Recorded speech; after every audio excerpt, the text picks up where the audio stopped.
नमस्कार, यश data news से मैं रोशनी दुबे। यश डेटा न्यूज में आप सभी का स्वागत है।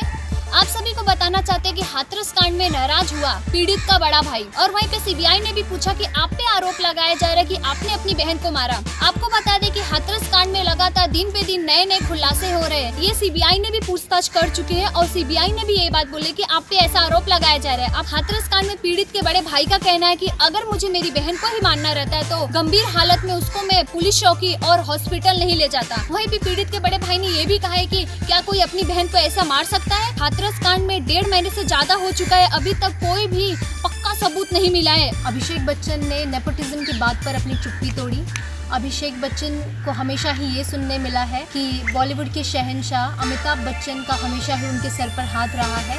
हालांकि इस बात को अभिषेक बच्चन हमेशा ही खारिज करते हैं और कहते हैं कि दर्शक को अगर आपकी फिल्म और आपका काम पसंद आता है तो ही आप करियर की सीढ़ी को आगे चढ़ सकते हैं। अभिषेक बच्चन ने नेपोटिज्म की बात पर ये कहा कि पापा ने उनके लिए कभी कोई भी फिल्म नहीं बनाई है और ना ही कभी किसी से उनके लिए बात की है। आप सभी को बताना चाहते हैं कि सुशांत सिंह राजपूत केस में फिल्में और टीवी को जाने माने लोगों को ड्रग्स सप्लाई करने वाले एक शख्स को एनसीबी ने रंगे हाथों पकड़ा। आपको ये भी बता दें कि सुशांत सिंह राजपूत केस में ड्रग्स एंगल जब सामने आया तो नारकोटिक कंट्रोल ब्यूरो में लगातार पूछताछ किया गया और पूछताछ के दौरान अब तक करीब 30 लोगों को गिरफ्तार किया गया है। अब 30 लोगों को गिरफ्तार करने के बाद एक और शख्स को गिरफ्तार किया गया है जिसने फिल्म और टीवी के जाने माने लोगों को ड्रग्स सप्लाई करता था। अब नारकोटिक कंट्रोल ब्यूरो में उस शख्स के साथ पूछताछ चल रहा है। कोविड-19 की बात करें तो पिछले 7.5 महीने से ज्यादा कोरोना वायरस के नए नए केसेस सामने आ रहे हैं। भारत में पिछले 24 घंटे में 47,640 नए केसेस पाए गए और वहीं पे 670 लोग की मौत भी हो चुकी है। और पूरे भारत की बात बताएं तो पूरे भारत में आंकड़ा पार हो चुका है 74 लाख। और वहीं पे रिकवर की बात करें तो ठीक होकर अपने घर पे जाने वाले 77 लाख से ज्यादा लोग हो चुके हैं। 1,24,000 से ज्यादा लोग की मौत भी हो चुकी है। वहीं पे बात कर रहे हैं दिल्ली की बात करें तो दिल्ली में पिछले 24 घंटे में 7,000 से ज्यादा नए केसेस पाए गए। इसका कारण ये है कि त्योहारों के समय पे सब ज्यादा खरीदारी कर रहे हैं और खरीदारी करने के दौरान वहाँ पे सोशल डिस्टेंसिंग का कम पालन किया जा रहा है और बहुत सारे लोग मास्क भी नहीं लगा रहे। वहाँ पे बहुत ज्यादा क्राउड भी है, इसके कारण वहाँ पे ज्यादा केसेस फैल रहे हैं। बॉम्बे हाई कोर्ट में रिपब्लिक टीवी के editor in chief Arnab Goswami की जमानत की याचिका पर आज होगी सुनवाई। आपको बता दें कि 2018 के एक केस में अर्नब गोस्वामी को गिरफ्तार किया गया है। उनके ऊपर आरोप है कि उन्होंने इंटीरियर डिजाइनर अनवर नाइक से और उनकी मां से कुछ पैसे लिए थे जो उन्होंने उन्हें लौटाए नहीं और उन्हें खुदकुशी करने के लिए मजबूर किया। साथ में आपको ये भी बता दें कि इस जमानत की याचिका पर हाईकोर्ट ने कहा है कि जब तक वो सभी पक्षों को नहीं सुन लेती, वे नाइक की पत्नी अक्षता और महाराष्ट्र सरकार को नहीं सुन लेती, तब तक वो कोई भी फैसला नहीं ले सकती। साथ ही अनवर नाइक की पत्नी अक्षता का कहना है कि 2 साल से अभी तक अर्नब पर कोई भी कार्रवाई क्यों नहीं की गई। पाकिस्तान और बांग्लादेश और नेपाल सब जगहों पे भारत से सस्ता बिक रहा है आलू और प्याज। इन दिनों में आलू और प्याज का दाम बढ़ने के कारण आम आदमी आलू और प्याज नहीं ले पा रहे और बहुत ही ज्यादा परेशानी भी हो रही है। लेजिस्लेटिव पार्टी के president and leader Jayant Patil ji ने ट्वीट करते हुए लिखा, चीनी कारखाने इस साल को अच्छा मौसम बनाने की कोशिश कर रहे हैं। हमारा इस वर्ष का लक्ष्य 25 लाख मीट्रिक टन उत्पादन करने का है।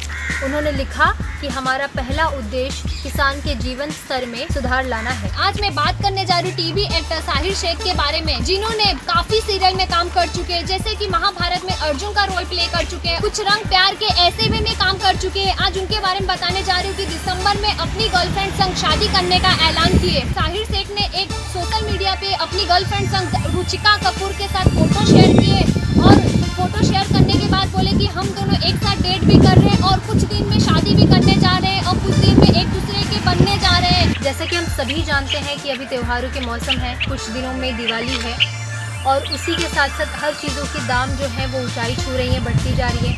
वहीं पे साथ ही में बात करें तो भारत में धनतेरस पे और दिवाली पर सभी लोग सोने और चांदी की खरीदारी करते हैं।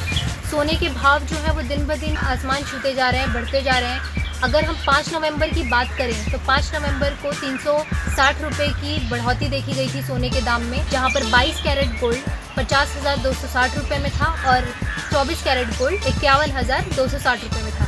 और अगर आज की 6 नवंबर की बात करें तो आज 500 रुपये से ज़्यादा की बढ़ोतरी देखी गई है सोने के भाव में। आइए नजर डालते हैं आईपीएल खबरों पर। IPL eliminator sunrise Hyderabad versus royal challenger Bangalore होगा। ये मैच शाम 7:30 बजे से शुरू होगा। ये मैच शेख जायद स्टेडियम पे खेला जाएगा। रॉयल चैलेंजर बैंगलोर ने अपना पिछला 4 मैच हार चुकी थी और सनराइज हैदराबाद का पिछला प्रदर्शन काफी अच्छा था। सनराइज हैदराबाद के खेमे से सबसे ज्यादा नजर उनके कप्तान डेविड वार्नर, वृद्धिमान शाह, प्रमुख गेंदबाज राशिद खान और जेसन होल्डर पे रहेगी। वही दूसरी ओर बात करें तो आरसीबी खेमे से सबसे ज्यादा नजर उनके कप्तान विराट कोहली, एबी डिविलियर्स, देवदत्त पडिक्कल, नवदीप सैनी और यजुवेंद्र चहल पे रहेगी। ये मैच जो भी जीतेगा वो क्वालिफायर टू दिल्ली कैपिटल से खेलेगा। फाइनल में मुंबई इंडियंस पहुंच चुकी है, तो ये मैच जो भी जीतेगा वो दिल्ली कैपिटल से खेलेगा और क्वालिफायर 2 जो भी जीतेगा वो फाइनल मुंबई इंडियंस से खेलेगा। क्वालिफायर 1 मुंबई इंडियंस ने 47 रन से जीता। ये मैच में जसप्रीत बुमराह को मैन ऑफ द मैच दिया था, जिन्होंने 4 ओवर में 14 रन देके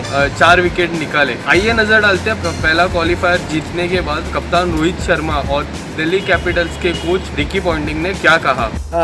I'm not sure exactly why. He might have gone out of the attack. I think who bowled the third over? Rabada bowled the third over, didn't he? So, or the fourth over. Yeah, look, I haven't asked the question of the captain yet, but you know, one thing I know is that hindsight's a wonderful thing in our game. I'm sure the captain had all the right intentions and decisions that he made on the field, and we back all those decisions day in and day out. So you look, sometimes they come off and sometimes they don't. And today, we're outplayed by Mumbai. Sort of 4 to 5 overs, it was miles off where it needed to be. We continually fed Hardik Pandya where he wants the ball. Even Ishan Kishan kept getting away from us, and he's played well against us in all the games we've played against MI so far in this season. So we felt that we planned really well. Our meetings leading into the game were probably as clear and as concise as they have been right through the tournament, but under pressure today our execution was miles off. Press conference में रोहित शर्मा ने अपने सलामी गेंदबाज Trent Boult की काफी तारीफ की। Yeah, look, I mean Trent for us has been very crucial as well. With the new ball up front, taking that early wicket, in his first or the second over has been very, very crucial for us to build up from that. He's always done that in his career wherever he plays, whether it's for New Zealand or any other club, and now he's doing for Mumbai. So it's good to watch. We know what quality Trent has, and he's come here and not disappointed any one of us. He's just come out and backed his skills, and that has rewarded him magnificently. And talking about his fitness, I've not personally seen him, but he looks all right. He looks fine. It was just that precaution that we needed to take because we were in good position when that happened after his 2 overs. So he went in, but it looks okay to me. He should be okay for the finals. Delhi Capitals ने 0 run पे 3 wicket गंवा दिए थे और वहाँ से Delhi Capitals की वापसी नहीं हुई। आईपीएल खबरों में आप मेरे साथ बने रहिए। यश डेटा न्यूज़ से मैं विशाल मुकेश अंबानी।